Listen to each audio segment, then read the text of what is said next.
It is make or break for Brexit negotiators this week. Until, of course, next week. As Theresa May inches tortuously closer to an apparent deal, we look back at the main twists and turns in our weekly Brexit briefing, which you can subscribe to for free here. Producing The Guardian's independent, in-depth journalism takes time and money. We do it because we believe our perspective matters, and it may be yours, too.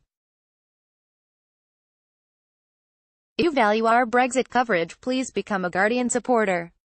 Thank you. Top stories: negotiators on the UK and EU side were in talks until 2:45 a.m. on Monday morning ahead of the EU's meeting of foreign ministers in Brussels, said Downing Street, and Michel Barnier were forced to indicate there had not been the breakthrough they had hoped for. If an agreement is reached, then an emergency Brexit summit, penciled in for the 25th of November, will be on. If not, negotiations will continue, but the deal, if there is one, cannot be signed off until the pre-scheduled EU Council summit on 13 to 14 December. Last Thursday, it was all looking so good. May had opened a reading room for her cabinet to see the latest version of the draft withdrawal agreement. Critically, it did not include the words on the contentious Irish backstop. Dominic Raab even had an epiphany on the road to Dover after he stunned critics by exclaiming he had not understood until recently how important the Dover-Calais route was to Britain's economy. But by 10 p.m., when the first edition of the papers dropped on Thursday, it all started to go downhill. In what seemed like Groundhog Day, the Democratic Unionist Party threatened to pull the plug and vote against May's deal after a letter from the Prime Minister to the head of the party, Arlene Foster, suggested the compromise being thrashed out in Brussels did indeed involve some regulatory differences between Northern Ireland and Britain, which the DUP believe amounts to a border down the Irish Sea. But the letter, which was leaked to the Times in London, could also be read as a sign of new resolve in May, a Prime Minister trying to square off or even face down the DUP before she signs off in Brussels, in order to avoid a repeat of December when the party humiliated her just as she was enjoying lunch with Jean-Claude Juncker to celebrate the ending of the first phase of negotiations. Within 24 hours, May had a fresh problem. Jo Johnson, the Transport Secretary and brother of Boris, quit, describing her Brexit plan as a terrible mistake, and the biggest failure of British statecraft since the Suez Crisis in 1956. This led to a flurry of speculation that other Remainer or centralist Tories would join the hard Brexiters and vote against the deal, leaving May's plans in tatters.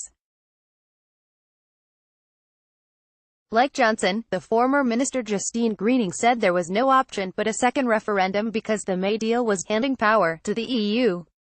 The optimism in Westminster over a semblance of unity caused astonishment in Dublin. It was out of frustration that Leo Varadkar's deputy, Simon Coveney, went off script to urge caution, again pointing out that a deal in May's cabinet does not equate to a Brexit deal.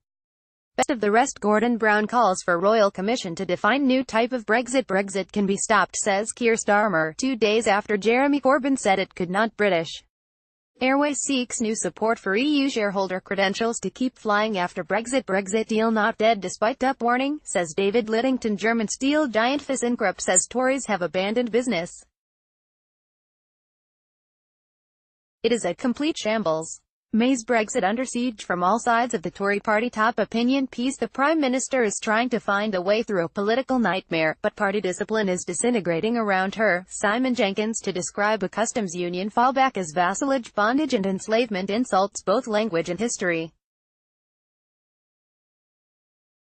May's colleagues are at this critical moment seeking to undermine her attempt to find a way through a political nightmare, and with no proffered alternative.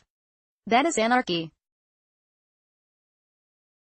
A bad Brexit will not be as bad as the Suez Crisis, it will be far worse. Andrew Ronsley. Suez did no lasting damage to Britain. Arguably, that fiasco did this country a favour by burning away illusions about its place in the world. Nor was there enduring harm to the Conservative Party.